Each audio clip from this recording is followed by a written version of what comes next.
নমস্কার বন্ধুরা, মা ভবানী চ্যানেল থেকে সবাইকে স্বাগত জানাই।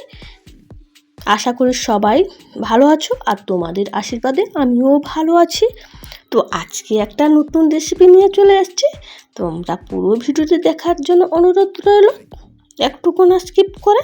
তো তোমরা দেখতে থাকো। যারা উচ্ছা কোনোদিন খায় না তারা চেয়ে খাবে আর আঙুল চেটে পুটে খাবে।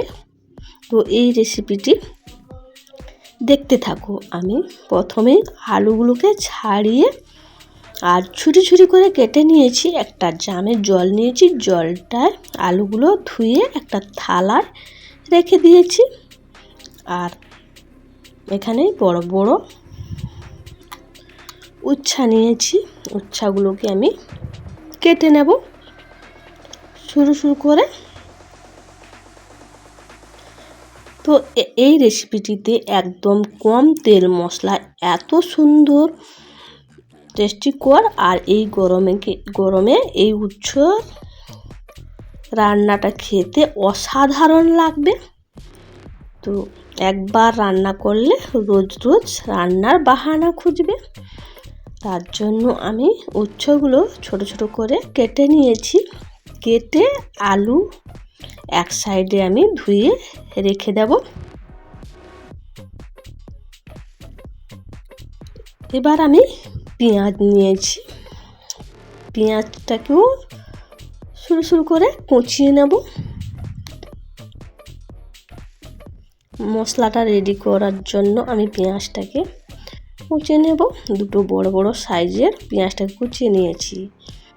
তারপরে কড়াই বসিয়ে দিয়েছি। কড়াইতে সামান্য সরষের তেল দিয়েছি, দুটো লঙ্কা কেটে দিয়েছি আর গোটা জিরে 1 চামচ দিয়ে দিচ্ছি। চটচট করছে আর কোচানো পেঁয়াজগুলোই আমি দিয়ে দিলাম। দিয়ে পেঁয়াজগুলোকে ভেজে নেব। পেঁয়াজগুলো ভাজা হয়ে গেছে। এবার আলু উচ্ছে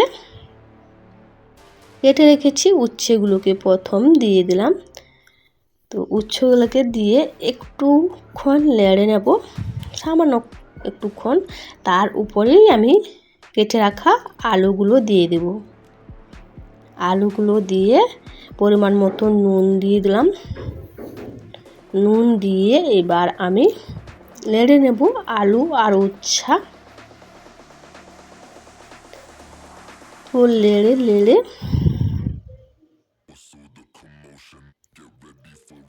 আমি একটু জল দিয়ে ঢাকনা চাপিয়ে দেব 5 মিনিট মতো। আর এখানে সাদা সরষা বাটা নিয়েছি। তো সরষা আমি 3 চামচ বেটে নিয়েছি। তো দেখানো হয়নি, সরষাটাকে আমি বেটে নিয়ে চলে এসেছি।